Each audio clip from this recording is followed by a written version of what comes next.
Perkenalkan, nama saya Susanti Ninjuka, saya mahasiswa semester 2 dari jurusan Matematika. Sekarang saya akan menjelaskan materi tentang Pancasila sebagai filsafat. Sebelum saya menjelaskan Pancasila itu sebagai filsafat, kita harus tahu dulu fungsi dari Pancasila. Pancasila memiliki 5 fungsi. Yang pertama adalah Pancasila sebagai dasar negara. Yang kedua, Pancasila sebagai pandangan hidup bangsa. Yang ketiga, Pancasila sebagai sumber dari segala hukum. Yang keempat, Pancasila sebagai kepribadian bangsa. Yang kelima, Pancasila sebagai cita-cita bangsa. Nah, sekarang kita akan masuk di bagian Pancasila sebagai filsafat. Nah, sebelum kita pelajari lebih lanjut, kita harus tahu dulu apa itu filsafat. Nah, filsafat merupakan padanan kata falsafah atau Arab, filosofi Inggris, yang berasal dari kata Yunani filosofia. Filosofia terdiri dari kata philos yang berarti mencintai dan sophia yang berarti kebijaksanaan. Pancasila sebagai sistem filsafat itu seperti apa sih? Nah, sila-sila Pancasila yang merupakan sistem filsafat pada hakikatnya merupakan suatu kesatuan yang saling berkaitan. Pemikiran dasar yang terkandung dalam Pancasila yaitu pemikiran tentang hubungan Tuhan dan manusia, hubungan manusia dengan dirinya sendiri, dan hubungan manusia dengan sesamanya dalam kehidupan berbangsa dan bernegara. Kita masuk dalam wawasan filsafat. Filsafat itu memiliki 3 wawasan, yaitu yang pertama adalah ontologi, yang kedua epistemologi, dan ketiga aksiologi.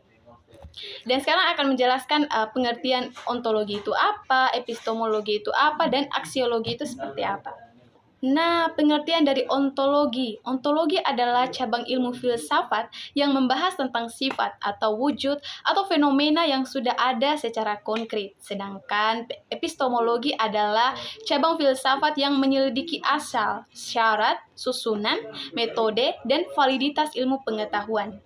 Dan yang terakhir yaitu aksiologi. Secara aksiologi, kajian Pancasila sebagai filsafat dimaksudkan sebagai upaya untuk mencari hakikat Pancasila sebagai suatu sistem nilai.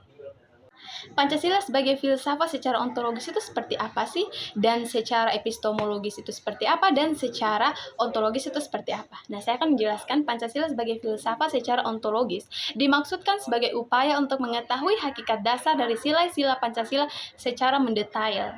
Sedangkan contoh konkret dari landasan epistemologis Pancasila adalah nilai-nilai luhur yang terkandung dalam sila-sila Pancasila, yaitu ketuhanan yang Maha Esa, kemanusiaan yang adil dan beradab, persatuan Indonesia, kerakyatan yang dipimpin oleh hikmat, kebijaksanaan dalam permusyawaratan perwakilan, dan keadilan sosial bagi seluruh rakyat Indonesia.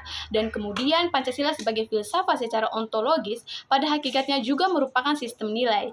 Ini berarti Pancasila telah menjadi suatu value system, sistem tujuan, dan menjadi suatu ideologi.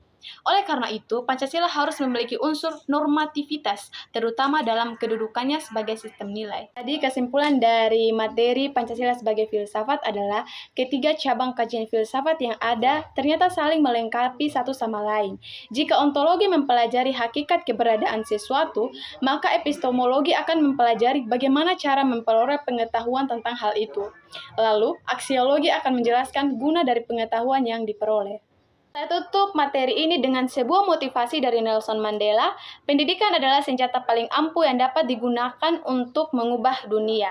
Demikian penjelasan materi dari saya. Jika ada yang ingin bertanya, silakan tinggalkan pesan di kolom komentar. Terima kasih.